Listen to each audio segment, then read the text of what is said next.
Good morning everybody. आज हम पढ़ेंगे पृथ्वी की उत्पत्ति एवं विकास। हमारे लेव स्टेशन की सही क्लास है ये, जिसमें हम क्या पढ़ेंगे, पृथ्वी की उत्पत्ति कैसे हुई और उसका विकास कैसे हुआ। देखो, ब्रह्मांड की उत्पत्ति, big bang theory. Big bang theory जो सबसे पहले जिसके बारे में बताया था वो था एडविन हब्बल। इन्होंने कब बताया, 1920 में, कि ब्रह्मांड का विस्तार हो रहा है। यानी जो ब्रह्मांड है वो अभी भी क्या कर रहा है, विस्तार हो रहा है, उसका विस्तार हो रहा है, ये फैल रहा है।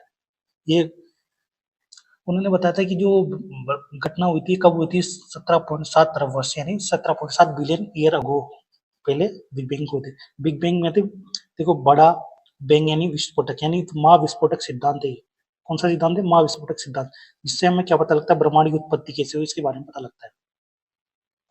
अब देखो, क्या क्या देखो, इसने एक एकल परमाणु या सिंगुलरिटी, इसको बोलते हैं सिंगुलरिटी या सूक्ष्म आयतन, अनंत तापमान, जिसमें तो देखो आयतन तो क्या है, कम है, सूक्ष्म है ना, और तापमान कैसा, अनंत है, बहुत ज्यादा तापमान, और घनत्व क्या है, घनत्व भी अनंत है। ऐसा वाला बिंदु है वो, क्या है, ऐसे बहुत सारे बिंदु सबमर्ज होते हैं और लास्ट में क्या बनाते हैं, एक, जब वो बिंदु मर्ज होते होते एक सीमा के बाहर हो जाता है कि अब इसके बाद इनका संघनन नहीं होगा तो क्या होता है, विस्फोट। उसको हम क्या बोलते हैं, महाविस्फोट या बिग बैंग। ये भयंकर विस्फोट 3 लाख वर्ष के भीतर तापमान 4500 केल्विन तक गिर गया, यानी इतना कम हो गया विस्फोट होने के बाद, जो इतना ज्यादा तापमान था। और विस्तार, अभी जो एडविन अब्बल ने बोला था, अंतरिक्ष का विस्तार गुब्बारे के दृष्टांत, जैसे गुब्बारा जैसे जैसे वो बढ़ते हैं वैसे फैलता जाता है, वैसे ही हमारा इसमें अनेक आकाश गंगाएं हैं, ये आकाश गंगाएं, और ये ब्रह्मांड क्या है, फैल रहा है, और इन आकाशगंगाओं के बीच की दूरी क्या बढ़ रही है।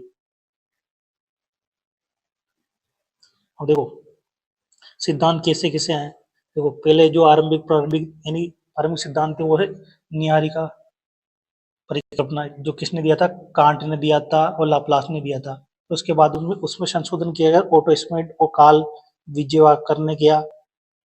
इनका मेन पॉइंट क्या था, देखो, इन्होंने जो मेन बताया था उसको क्या था, ग्रहों का निर्माण युवा सूर्य के चारों ओर घूमते हुए गैस और धूल के बादल या नेबुला से हुआ। जैसे हमारे जो लाप्ला कांट था, उसने अपनी निहारिका परिकल्पना दी, फिर उसके बाद क्या है, लाप्लास की निहारिका, कांट की वायु परिकल्पना थी, इसमें वायु कण थे, जिससे उससे धीरे धीरे वलय अलग हुए। और फिर ओटो स्मिथ ने दो लोगों के कण से एक डिस्क बनाई। इस प्रकार अपने सौर मंडल के द्वारा पृथ्वी की उत्पत्ति बताई। अब देखो, इसमें आधुनिक सिद्धांत क्या है, बिग बैंग का सिद्धांत, जो अपना लॉर्ड किसका था, जॉर्ज लेम्टेर का। उसके बाद ब्रह्मांड परिकल्पना आई, तो उसके प्रश्न जो प्रस्ताव कौन थे, एडविन हबल। और इसका मुख्य बिंदु क्या था, कि ब्रह्मांड का लगातार विस्तार हो रहा है, कि बस्ता ब्रह्मांड अभी फैल रहा है, और उसमें क्या था, इनमें क्या था कि भाई इससे अलग अलग होके टुकड़े निकल रहे हैं। जो प्रारंभिक सिद्धांत है वो तो कहते हैं अलग अलग टुकड़े निकल रहे हैं एक ही ग्रह से। अब देखते हैं ग्रह ग्रहों के निर्माण की प्रक्रिया अभी और दी, जिससे किसी किसी ग्रह का निर्माण होता है, किसी किसी सबसे पहले क्या होता है कि तो गैस के गुच्छे, जो हमारे ब्रह्मांड में गैस के गुच्छे निहारिका के अंदर गुरुत्वाकर्षण बल से गैस और धूल के बादल एक कोड के रूप में बनते हैं। जैसे बहुत सारे कण हैं, आपस में मिलकर एक क्या बनाते हैं, बादल रूप बनाते हैं, और धीरे धीरे धीरे उनमें सघन होता जाता है और कोड बनाते हैं एक, और एक विशाल घूमती हुई तस्करी यानी रोटरी डिस्क का निर्माण होता है, एक निहारिका का निर्माण होता है, यानी घूमती हुई, जो घूम रही है और बड़ी है। तो उसके बाद क्या था, इनसे ग्रहणों का निर्माण होता है, और गैस के बादल का संघनन और संसर्जन प्रक्रिया, यानी कि उन आपस में मिलने की प्रक्रिया, यानी जुड़ते रहने की प्रक्रिया द्वारा छोटे छोटे पिंडों का विकास, जिन्हें ग्रहणों कहते हैं। जब वो संघनन की क्रिया होती है गैस में, तो छोटे छोटे कणों बन जाते हैं, अणु बन जाते हैं, और अणुओं से क्या होता है, फिर ग्रहों का निर्माण होता है। देखो, फिर उसके बाद ग्रह का निर्माण कैसे होता है, क्लोजन और गुरुत्वाकर्षण आकर्षण के कारण ग्रहणु आपस में जुड़ते हैं। देखो, पहले गैस का बादल, फिर गैस के बादल से बने छोटे छोटे अणु, फिर छोटे अणु से क्या बनेंगे, ग्रह, बड़े बड़े ग्रहणों आपस में जुड़ते गए और बड़े पिंड ग्रह का अंतिम रूप दिया। यह समय था 4.6 अरब वर्ष। अपने पृथ्वी का भी उत्पत्ति का काल यही है ना, 4.6 अरब वर्ष। अब हम देखते हैं चंद्रमा की उत्पत्ति, द जॉइंट इफेक्ट। चंद्रमा की उत्पत्ति कैसे हुई, देखो, मां टकराव के बाद आदिम पृथ्वी, जो पहले की पुरानी पृथ्वी थी, उसके साथ मंगल ग्रह के आकार के पिंड के साथ भीषण टकराव हुआ। ये टक्कर हुई, तो टक्कर होने से क्या हुआ, जो कंकड़ पत्थर से बाहर अलग अलग हो गए बहुत सारे छोटे छोटे, और ये मिलके क्या बन गया, एक चंद्रमा बन गया। देखो, मलबा वलय के रूप में पृथ्वी का एक बड़ा हिस्सा टूटकर अंतरिक्ष में बिखर गया। वह मलबा पृथ्वी की कक्षा में घूमने लगा। ठीक है, घूमने के बाद क्या हुआ, ये इस मलबे से क्या हुआ, इस मलबे के संघनन से चंद्रमा का निर्माण हुआ। एग्जाम से ये घटना लगभग 4.4 अरब वर्ष पूर्व हुई थी। यानी कब हुई थी? 4.4 बिलियन वर्ष पूर्व।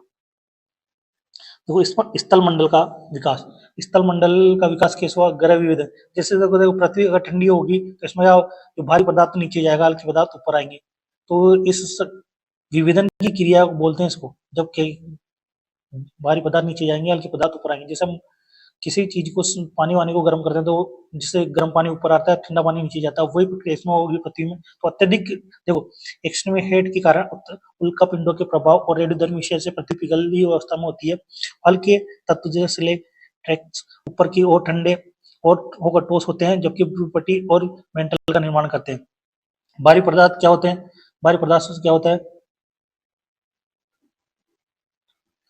भारी पदार्थों में जो लोहा निकल है वो क्या गुरुत्वाकर्षण के केंद्र में डूब जाए, जैसे केंद्र में जाएंगे, भारी पदार्थ तो अंदर जाएंगे और हल्के पदार्थ बाहर जाएंगे। इस प्रकार हमारा स्थल मंडल का निर्माण होता है। देखो वायुमंडल का निर्माण, वायुमंडल का निर्माण कैसे हुआ? वायुमंडल का निर्माण प्रथम चरण में हुआ जिसमें आदिम वायुमंडल का ह्रास होने लगा। जो आदिम वायुमंडल जैसे हाइड्रोजन हीलियम, उनमें कमी होने लगी। जो कौन कौन सी गैस? हाइड्रोजन और हीलियम। और शक्तिशाली सौर पवन द्वारा गैसों को अंतरिक्ष में छिन्न भिन्न होने लगा। और जो शक्तिशाली गैसें थी उनके कारण हाइड्रोजन हीलियम बाहर जाने लगी, दूर पृथ्वी के सेंटर से दूर जाने लगी, यानी गुरुत्वाकर्षण से बाहर होने लगी।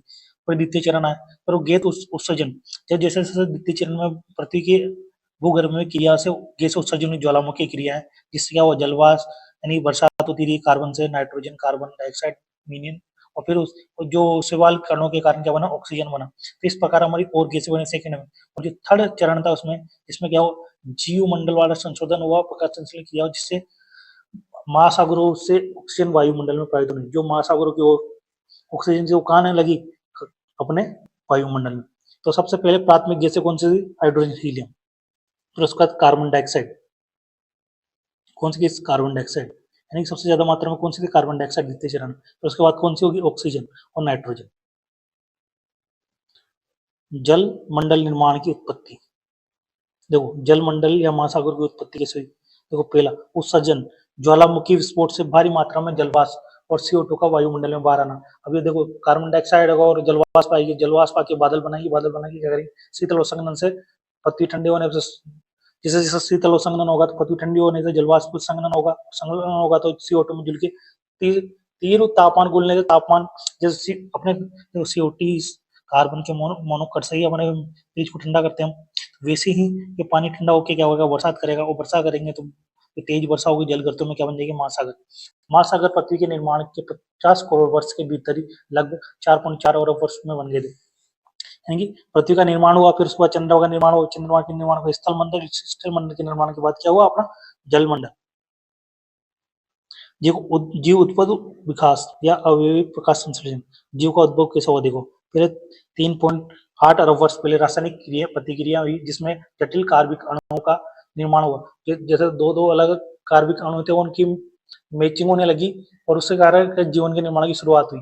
और जो फिर 3.5 अरब वर्ष पूर्व क्या बना? प्रथम अवयव, यानी प्रोकैरियोटिक कोशिकाएं, जिन जैसे सवाल बोलते हैं, वो बनने लगी। उसके बाद तीन 3.0 से 2.5 अरब वर्ष में साइन बैक्टीरिया बने, स्टोमेटाइज, जिससे ऑक्सीजन होता है ना। फिर लास्ट में अपने जो चरण आता है उसमें जो ये साइन बैक्टीरिया बन गए, सवाल बन गया, हरे हरे पादप बन के कण बन गए छोटे छोटे, ये प्रकाश संश्लेषण करने लगे और महासागरों में ऑक्सीजन उत्पादन शुरू किया। इस प्रकार महासागर ऑक्सीजन से तृप्त हो गए और फिर ये ऑक्सीजन ही कहाँ आएगी? हमारे वायुमंडल में आएगी। भूगर्भिक कालक्रम, देखो भूगर्भिक कालक्रम देखते हैं हम, जियोलॉजिकल टाइम स्केल, जिसमें सबसे पहले आता है हेडियन, हेडियन के बाद है ऑर्क्यूगियन, फिर आता है प्रोटोजोइक और फेनोजोइक। प्रोजेक्ट फेनोजोइक, देखो ये जो बाकी के तीन हैं, ये पहले इन तीनों को हम किस नाम से जानते हैं? प्रीकेमियन युग के नाम से। किस युग के नाम से? प्रीकेमियन युग से। तो हेडियन में क्या होता है? हेडियन में अत्यधिक ज्वालामुखी और कोई जीवन नहीं था, इसमें नरक के समान थे, चंद्रमा का निर्माण होता है। हेडियन में किसका होता है? चंद्रमा का निर्माण। फिर आर्कियन में प्रोकोटेज जो है प्रथम जीवों का निर्माण हुआ और महासागर का निर्माण। प्रोटोजोइक में क्या हुआ? ऑक्सीजन क्रांति हुई और ऑक्सीजन का काम बढ़ता गया, यूकेरियोटिया और बहुकोशीय के जीवों के कारण ये ऑक्सीजन निर्माण हुई। और अपने फेनोजोइक में क्या हुआ? फेनोजोइक में दृश्यमान जीवन आने लगा, जिसमें हमारे अलग अलग शिलाकृतियां हैं वो बनने लगी। पूरा जीवी महाकल्प या जीवन विस्फोट, सब पेलियोजोइक बोलते हैं, हम पेलियोजोइक बोलते हैं, जैसे जिसमें कैम्ब्रियन युगता, ओर्डोवेशियन युगता, डिवोनियन युगता, कार्बोनिफेरस युगता, पर्मियन युगता।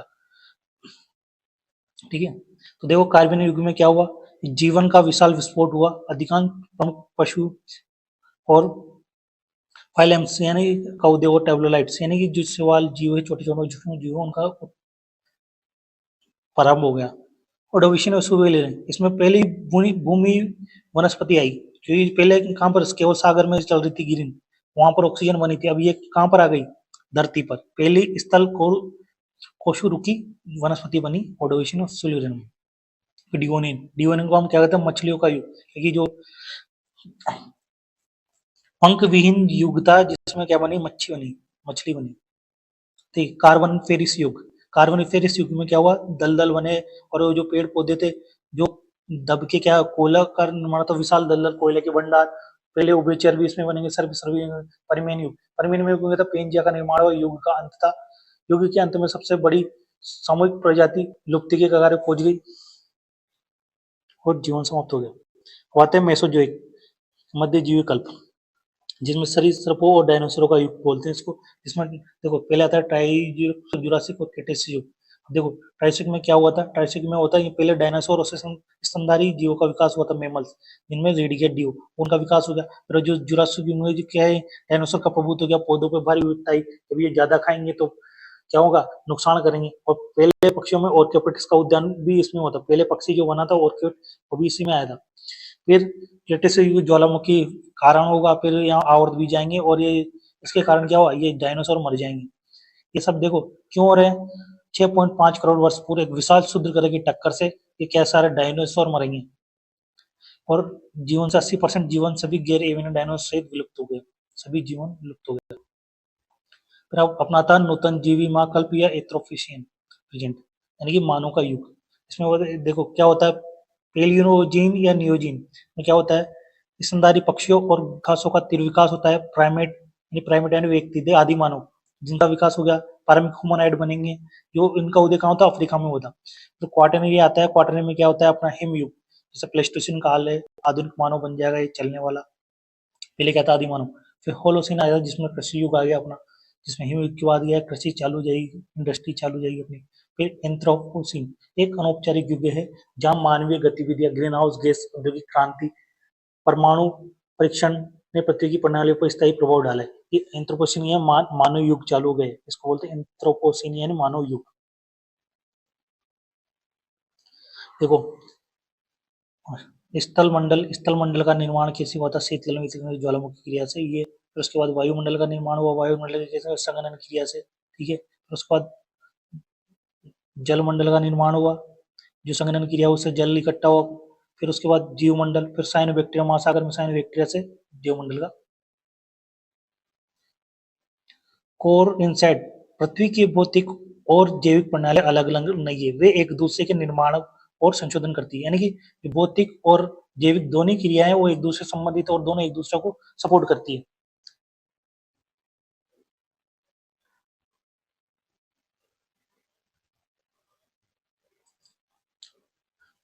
आज का वीडियो समाप्त हुआ। वीडियो पसंद आया हो तो लाइक शेयर सब्सक्राइब करिए। जय हिंद, जय भारत।